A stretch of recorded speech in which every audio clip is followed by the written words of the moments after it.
Alright guys, how's it going? It's Thursday, November 11th, 2021. Thank you for joining me here tonight for another metallic episode of Music of Destruction.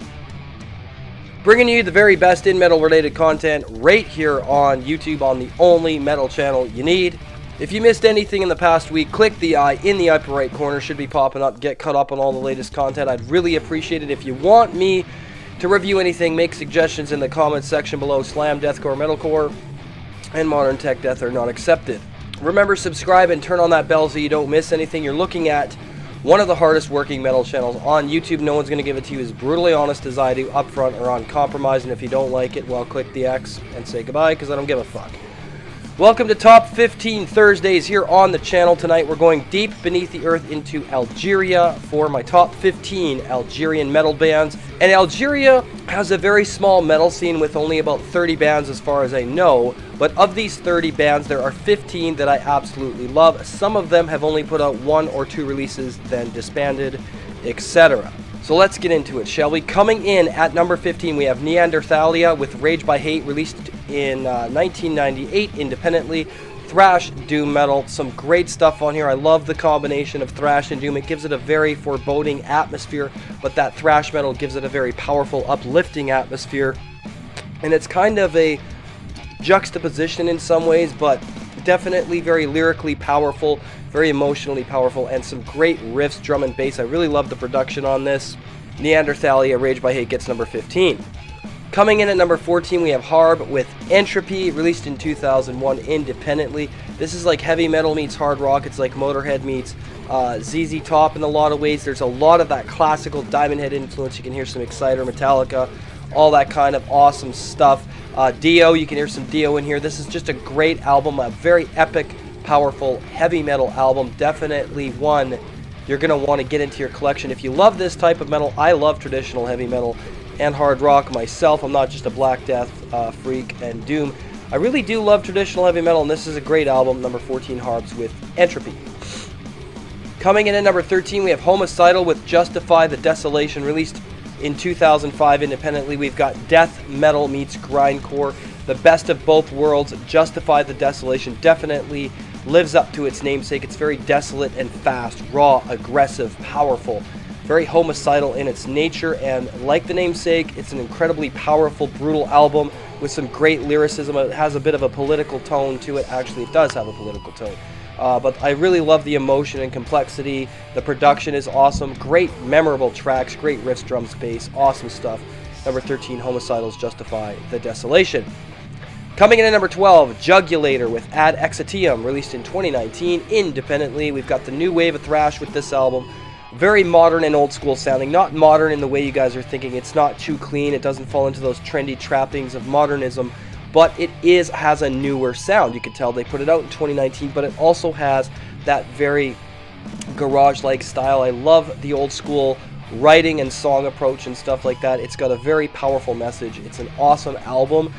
Some of the greatest leads I've heard out of an Algerian band are on here. Granted, there's only 30, but still, you get the idea. Number 12, Jugulator with Exitium. Coming in at number 11, we have Lelahell-Alif, released in 2019 on Metal Age Productions. This is death metal, not that gore-splattered death metal that you might be used to. This is more atmospheric. It's very Algerian. It's very desert, if you get my drift. It's extremely atmospheric. There's some great, awesome, memorable songs on here. Old school production, and it's definitely got some depth and some meaning. It's not just about violence and dismemberment. Though those elements are here in the instrumentation's framework, the lyricism definitely doesn't approach those territories. It's a great album. Lelahell-Alif gets number 11. Coming in at number 10, we have Litham with Dal Anar, released in 1999 on Lelahell Metal Productions. This is death metal, once again, atmospheric, profound, powerful, very Algerian sounding. You got those awesome atmospherics of Algeria on here. That Algerian influence, that Algerian ancient instrumentation comes into the framework here. The influence is definitely here from ancient Algerian culture, and this is a great album. If you can get your hands on it, I recommend it. I'm trying to find it myself. Number 10, Litham's Dal Anar. Coming in at number 9, we have Barbaros with Godov, released in 2009 Independently, raw black metal, you know what it is. It's very cold and desolate, isolated and solitary, but very contemplative and emotional, as well as black metal tends to be. You get some great songwriting here, some great production, not great as in clean, but raw, and it definitely fits what they're going for on this record. It's powerful and profound, great stuff. Number 9, Barbaros with God Off. Coming in at number 8, Berserk, The Hollow World, released in 2019 independently. Again, this is cosmic, ice-cold black metal. Very spacey, very trance-inducing, very ambient. Less focused so much on the black metal aspects. They are intact, but it's very ambient in its delivery, dissonant and cold, and very fucking cosmic. I really love how I can just break free and travel with this record to the astral plane. It's awesome. Number 8, Berserk, The Hollow World. Coming in at number 7, Hellium with New World Order, and what a appropriate album title for this time that we're in right now. Released in 2019 independently. This is death groove metal, and I love how they were able to, it was released in 2007 independently. I really love how they were able to combine the best aspects of death and groove, and able to formulate something very unique and very emotionally charged and political. You could certainly feel the visceral anger on this record, and it's fucking awesome. Make sure you check out number 7, Hellium, New World Order. Coming in at number 6, the band playing in the audio and on the screen behind me, we have Paranoid Fantasy, Humanity Disgrace, released in 2020 independently. Old school death metal with a very profound lyricism, okay? This is well written, it's well composed, it's well thought out. Nothing on here sounds forced or like they're going through the motions. There is a lot of passion and conviction and validity to this. I really appreciate everything they put into this. It's old school and fast and brutal, but it's also got enough of a groove to it to not get formulaic or pretentious. It's a very awesome album. Paranoid Fantasy, Humanity Disgrace gets number 6. Coming in at number 5, Tenebrum with Royaume des Songes Funestes, released in 2003 on Dark Arts Productions. This is again black metal with a very cosmic, mysterious, abysmal sense to it. It's very profound and raw and aggressive, but slow and down-tempo in places.